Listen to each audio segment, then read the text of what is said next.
It's Yana Catuche, hope I pronounced that correctly, to talk about the development of large variable conductance cold plate for spatial and temporal isothermality. Hi, everyone. Thank you for having me here today. My name is Jana Catuche. I was an intern at Advanced Cooling Technologies this past summer, working with Elizabeth Saber, Michael Ellis, and Haley Mayer. I was given the honor of presenting our research on the development of a large variable conductance cold plate for spatial and temporal isothermality. Oops. There we go. Okay, so my goal today is to show how we designed and developed the large-scale VCCP and to wrap up a discussion of some of our experimental results. So as some background on the VCCP, for low Earth orbit instrumentation that is very sensitive to temperature changes, this needs a passive thermal control that can maintain constant temperature despite any changing conditions. The purpose of this project is to create a cold plate that maintains the isothermality of the heat collection surface both spatially and temporally. Funding for this research was provided by NASA SBIR Phase 2. And if you can see the table below, the initial goal parameters were for the Europa mission. So these parameters are at least an order of magnitude higher than what LEO satellites require. So basically, we consider these parameters as the maximum. An agenda for this presentation consists of the analytical design, the manufacturing of the large-scale VCCP, and the experiments and results. For the analytical design, the VCCP contains three major components: the VCHPs, or variable conductance heat pipes, a vapor chamber, and a heat exchanger. For the VCHPs, a resistance network is initially developed and then afterwards non-condensable gas or NCG calculations are determined, followed by the actual design optimization. The vapor chamber did require an FEA fluid analysis, and then the heat exchanger was designed through a fin study. So the manufacturing of the large-scale VCCP is represented in the next slides as through CAD models, and a structural analysis is performed for the vapor chamber to maintain its structural integrity. The experiments and the results for the actual large-scale VCCP are currently unavailable.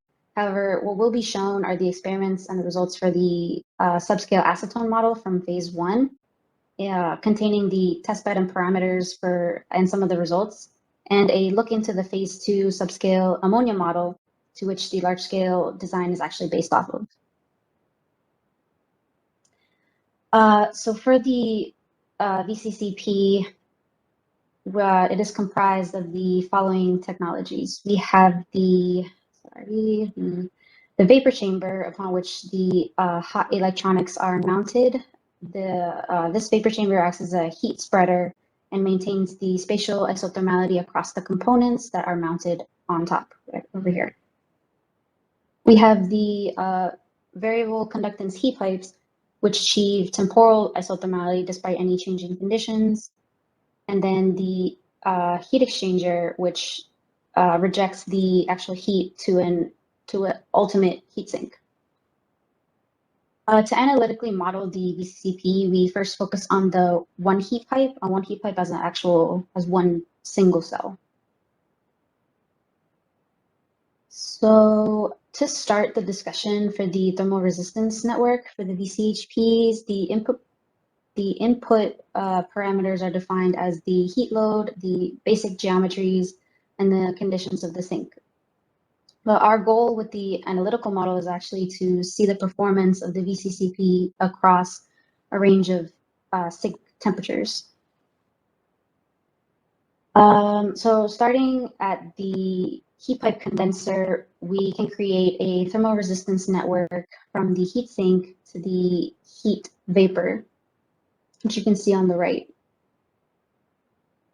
We then can repeat this process from the heat pipe vapor to the heat collection surface. For the variable conductance heat pipes, the condenser length is actually a function of the sink temperature, the heat load, and the vapor temperature.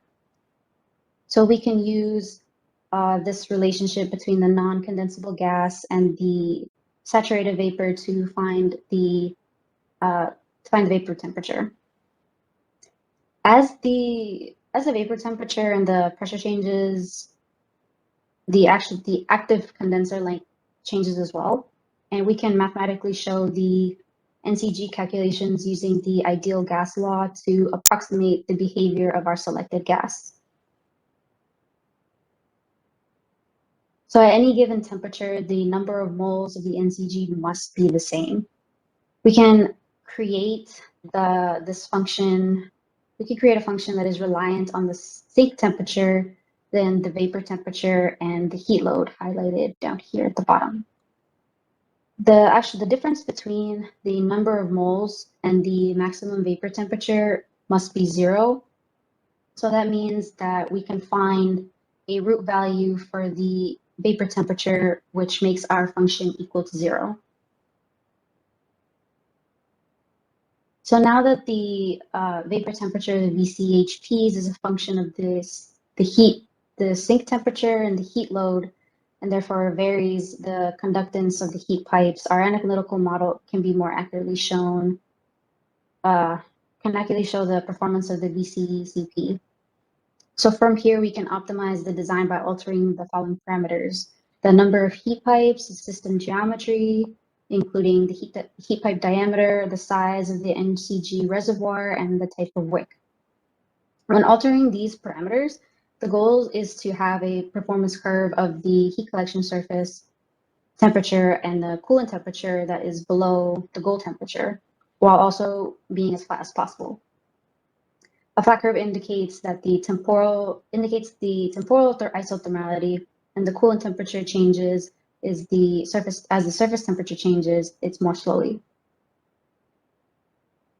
So now we enter the FEA analysis of the vapor chamber. The analytical model worked really well for optimizing the VCHPs, but the vapor chamber required a fluid analysis. The limiting factor in the vapor chamber performance is the capillary pumping power of the wicks to return liquid from the VCHPs to the heat collection surface. The fluid flow through the wicks can be modeled using the thermal flow analogy for porous media. So this analogy results as the governing equations of the conduction and porous media flow, or Fourier's law and Darcy's law. These are mathematically equivalent aside from their coefficients of variables. So as you can see, by comparing one-dimensional versions of these equations, we can replacing the total heat load with the volumetric flow rate, and the thermal conductivity with the permeability divided by the liquid viscosity. This allows for the flow through the porous media to be modeled as a conduction problem. So in this way, we can run a computationally simple thermal simulation, and using this analogy, we can optimize the pore radius and the wick thickness to maximize the capillary pumping power. Going into the heat exchanger in the low Earth orbit applications, the heat exchanger will be connected to the VCCP to the heat sink, which will be a radiator. For testing purposes, the heat exchanger was designed to be a fin-in tube heat exchanger connected to a single phase cooling loop. So this gives us control over the heat sink conditions by altering the coolant temperature. A study was conducted using Fergus Primor to optimize the heat exchanger, and the following images show the isometric view and the dimensions of the optimized heat sink that came from the software. Going into the manufacturing of the VCCP, a structural analysis performed using SolidWorks. With a given vapor chamber size as a half square meter, an iterative design process was used to vary the diameter, the spacing, and the number of structural posts. It was determined that the addition of the 52 posts with a 1/4 inch diameter was provided a factor of safety of about 10. And the spacing of the posts was determined to not overlap any heater locations, avoiding conduction paths and lowering the performance of the plate. In this slide, the CAD model of the VCCP is presently illustrated. The top right component is the vapor chamber with the heater pockets arbitrarily placed. Middle section is the VCHPs representing the adiabatic section. And the bottom half is the heat exchanger with the coolant ports. Exposing the interior of the heat exchanger and the vapor chamber, we see the posts from the previous structural analysis, the fin-in tube heat sink configuration, and with the coolant manifold spacing, and the placement of the VCHPs. So the experimental test bed consists of a single phase loop, which is shown in the schematic on the left, and the coolant is temperature controlled and is therefore cooled or heated by liquid nitrogen or tank heaters, respectively. The entire test bed is contained within a fume hood to accommodate the ammonia subscale prototype shown on the right. For the testing parameters of the subscale model, this first slide shows the uniform heat distribution of 500 watts across the surface of the coolant temperature as it ramps from room temperature down to about 240 Kelvin at a rate of about 1 Kelvin per minute, and is then increased at a similar rate until the coolant temperature reaches 300 Kelvin. So this will be repeated in reverse to allow observation of any hysteresis. Slide 2 for testing parameters shows the non-uniform heat load distribution with the same 500 watts spread out into arbitrary locations. This is to better illustrate our spatial isothermality concept. In the phase 1 effort, ACT fabricated a subscale prototype VCCP that housed only 3 VCHPs. So this cold plate was designed as a proof of concept, and used acetone as a working fluid. And this prototype was designed to only remove about 40 watts of heat. This plot for the phase 1 acetone prototype illustrates the coolant conditions changing at a rapid rate. If you recall from previous slides, it was about 1 Kelvin per minute. And at this rapid rate, the heat collection surface changes more slowly, essentially demonstrating the temporal isothermality of concept of our system. During the phase 2 program, ACT built a second subscale prototype, which now uses ammonia as the working fluid and was designed to handle much higher loads of approximately 200 watts.